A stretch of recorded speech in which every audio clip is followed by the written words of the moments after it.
Well, hello everybody. How's it going? My name is Denver, and I'm going to be playing some classic Atari games. Up first is one of my favorites, Space Invaders. This is a port, obviously, from one of the classic arcade games. And the reason I am picking Atari 2600 to be specific, to play tonight is because this was the very first gaming system that I ever owned. I actually won the Sears version of Atari 2600 from a contest with Sugar Smacks Stick Up for Breakfast was the name of the contest over by our friends at Kellogg.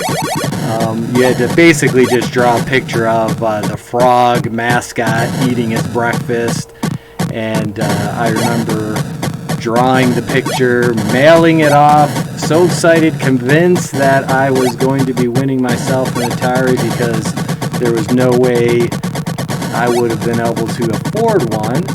And, you know, my mother, not wanting to get my hopes up, kept telling me, oh, you're never going to win.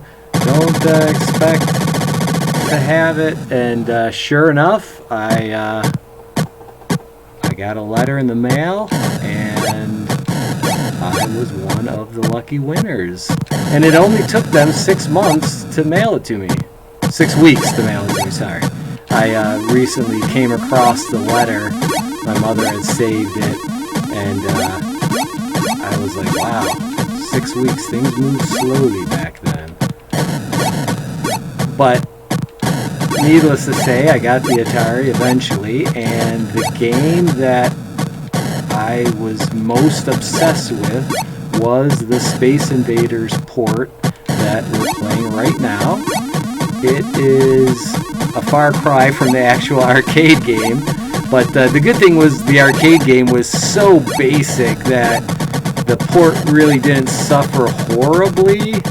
A lot of the great arcade games, Pac-Man being the biggest example, had just horrible, horrible ports. I mean, it was garbage. But this was pretty close to the real thing. And I haven't played this game in years and years and years. I tried using the keyboard to play, and that was nearly impossible. So I've got my PS4 plugged in, PS4 controller plugged in, and it seems to be going much better.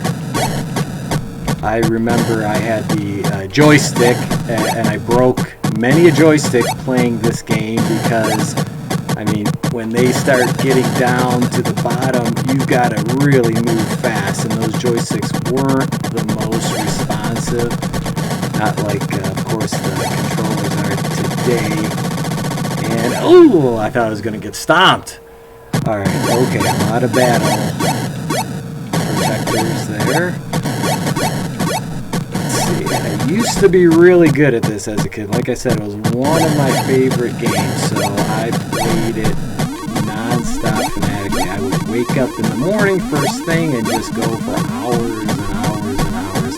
I was almost tempted to set this up in my living room and play it on the floor, which is kind of how I played it as a kid, but I'm old.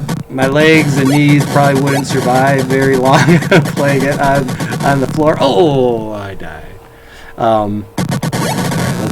I got stomped. Dang. Okay, let's try this again. Alright. Now the key with playing this, if you've never played the game before, is you want to just kind of go through and take out the first couple of rows. The tricky part is once you shoot a missile and it doesn't make contact, you have to wait for it to go off the screen. And once you do that, you start to lose precious time waiting for it to go off screen. So the other big thing that I used to do is make a little barricade right in the middle of these protective shields. and then I could just shoot right through it. Now this spaceship we called the football. I don't know what the actual name is, but we called it the football. So you get a little bonus if you hit that. And then, oh shoot. See, it's not as easy to play. Oh, I got stomped. It's not as easy to play when you're trying to talk. So maybe I'll do a little round coming up here where I just play and just let you hear the sounds, the 8-bit sounds of the classic Atari. Now, from what I remember, the Atari, was a successful machine, but Space Invaders was what they call the killer app. That's the big game that kind of put it on the map. The other interesting thing that I remember from the Atari, now I didn't know it at the time when I was a kid and first got the system back in the early 80s, was that this was the first, one of the first systems to actually have the cartridges that you could insert. Before that, the games, they got me. The games basically were preloaded onto the console, and you were stuck with that one game. I remember my cousins had an earlier version of Atari, and you had a set of, I think it was Olympic games they called them. Essentially it was variations of Pong. So the beauty with the 2600 was that you could get an infinite amount of games for your system. Now, of course, I didn't have the money to buy an infinite amount, so I had to choose my games wisely. And most of the games, to be honest, were just ports of arcade games. I loved Asteroids. I loved Pac-Man, even though, like I said, it was horrible Far Cry from the real thing. I remember Night Driver, I think it was called, and that was, I don't believe, a port. I think that was an original to Atari. Okay, here we go. Get that first one in. Now you can play this game in a couple of different modes. I think if you toggle, that's the difficult mode because you're so wide. So since it's been a while since I've played, I'm not going to use that mode. I am going to go easy, and then maybe as things progress, we will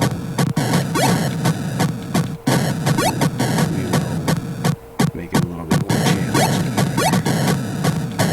So let me know in the comments if you have any games you'd like me to play. I'm going to kind of stick to Atari 2600 for the time being. We've got Joel and Kevin who are doing some more contemporary eSports games. Kevin runs our Rocket League tournament for us, and so he's going to be streaming games. Joel Graves, our assistant esports manager, he helps us run our League of Legends tournament, so he will be on with some games, or some live streams, I should say, for that.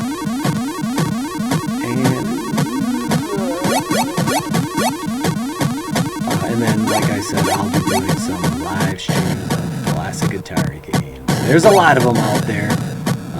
There's all the Atari games that they made. Then there's the third-party games. I believe it was Activision and a couple other companies. And then there was the, I don't even know what you want to call them, bootlegs, the unauthorized kind of mods of the different games. Ooh, I hate this part. Ooh, got him. Yeah, baby. Okay, no security here, so I'm going to just focus real quick. You want to just quickly go down the line and try to get as many as you can.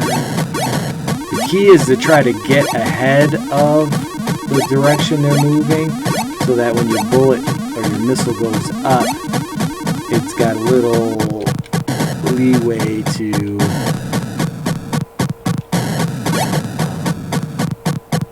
hit. If you're behind, it's almost impossible to hit them because of the way that they don't really allow rapid fire. And when you get down to the end here, it's very important to be accurate. Oh, I didn't even have a chance on that one. All right, let's see. Yeah, the key is this is just to rapid fire through. Get all the low levels. There we go. And I will say, even though listening to the sound effects now, being as crude and almost ugly sounding as they are, there is a huge nostalgia factor for me, where to me this is really almost music to my ears. I love all of these sound effects just because it conjures up all those childhood memories. Getting up early in the morning, usually on Saturdays, because during the week I really didn't get much gaming time. So it would be Saturday morning, Sunday morning, getting up really early, even before the cartoons, because kids back then, cartoons were only on Saturdays. We didn't have whole channels dedicated. So I would get up before the cartoons, play a little bit, and then when the cartoons came on, I would switch over to the cartoons, have my breakfast, and when the cartoons were over, the Atari back. And if I remember correctly, the TVs back then, there's a channel 3 on the dial, and so you had to switch the TV over to channel 3, and there's a little box hooked up that went from the Atari to the TV, and then you flick on that switch, and then like magic, the video game system would come on. Ooh. So that's what happens when you miss, especially when it's this low. You don't really want to take any extra shots, because if you miss, you're going to lose a lot of time to shoot these guys. Okay.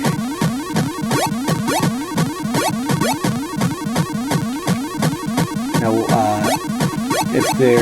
once we get through the Atari games, I was going to jump over to Nintendo, kind of go in chronological order, but ooh, okay, that was my best game in a long time.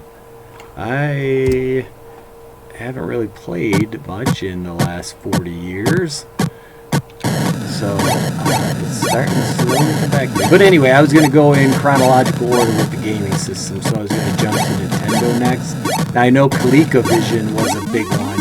I remember after the Atari kind of came and went, ColecoVision was kind of like the nearest competitor. And then for a long time, gaming kind of died off. I know there was like a big, it was a mid-80s, big kind of bust in the video game industry. And it wasn't until Nintendo came back to kind of revitalize things. I actually had a Commodore 64 that I played a lot of games on. And that one was great because you could make copies of the disc. So if my cousins and friends had a game, I could make a copy for myself, and it would save us a lot of money. So whereas the Atari, I had very few cartridges, and what cartridges I did have, you'd have to swap them out and share them with your friends or family members. Whereas with the Commodore 64, you could just make a copy on those big floppy disks, and you didn't have to share. And as a matter of fact, in the very early days of the Commodore 64, you could buy the game from the store, take it home, make a copy of it, return it to the store, and then buy another game. Now, I'm not going to say that I ever did that, but I did know people that did do And, you know, it didn't take long before the stores started figuring out that once you bought it, you couldn't exchange it unless it was defective. But then they would just give you the exact same game over. So you couldn't get a new one and keep kind of sort of testing out the games to see if you liked them or not. Oh boy, here we go. Right. I think these early games, if I'm not mistaken, the sound effects, I mean, I know they didn't have much storage space to work with, but I think they were all made to kind of get on your nerves and add tension to the game. There's not a lot of these games that have like really melodic sound effects or music, if you will. That's not to say all of them, but at least this.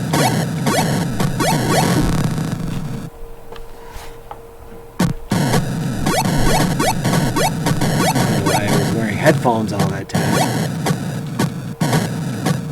Much better without them.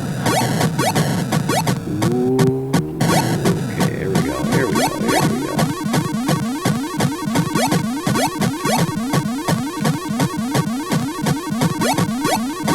So, if anyone cares what order I go in, give me your list of Atari games you'd like me to play. I'm going to kind of go through the ones that I want to play first, which were the ones that I owned. So I think Pac-Man will probably be next.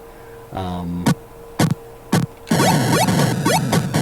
have to go through the list of games and see which ones are out there. And you know, just before I go, I have to, of course, mention our sponsors. Lawrence Tech is the main presenting sponsor. They're the ones who really got eSports going here at State Champs. We started several years ago with our League of Legends high school tournament, and since then we've added Rocket League, and we're going to be adding Overwatch, and over the summer probably doing some pickup tournaments. Normally we do 8-week tournaments with a big competition at the end, and unfortunately with the coronavirus going around, the campus will be closed during our normal time period that we're doing our tournament at the campus in Lawrence Tech. So we're just going to make it virtual this season, and so it's really all because of them that we're even doing this. So I thank them for that. And of course, we've got two great other sponsors, U.S. Army Michigan, or Army Michigan. They are really big into gaming. They've got a great eSports program. You should check out their Twitch channel. They're doing a lot of fun stuff over there. And they just came out there with us last fall, or end of fall, early winter, when we were doing our Rocket League tournament. And so they're going to be coming back with us, and so hopefully, like Lawrence Tech, they'll be around for a while here. And finally, we've got Hungry Howie's. They are a huge State Champs supporter. They've been with not only our esports, but our high school sports, our robotics. They're doing a little bit of everything, and they're open now. So go order your food, your carryout. If you want food, no need to just stay home. I mean, you got to eat it at home, obviously, but they've got all kinds of specials going on, and do them a favor and support them for helping support us. And I think I'm in trouble here because I still got a lot of guys left, and it's getting pretty long. I'm about to lose my shields. Oh, I All right, folks. Well, I think that's it for me. That was a lot of fun. I definitely have to do this again. I don't have an exact day and time. I'm going to try to do these daily. So we'll say 7:30 every weeknight, and it's been a lot of fun. My name is Denver, and I will see you guys hopefully tomorrow night. Thanks.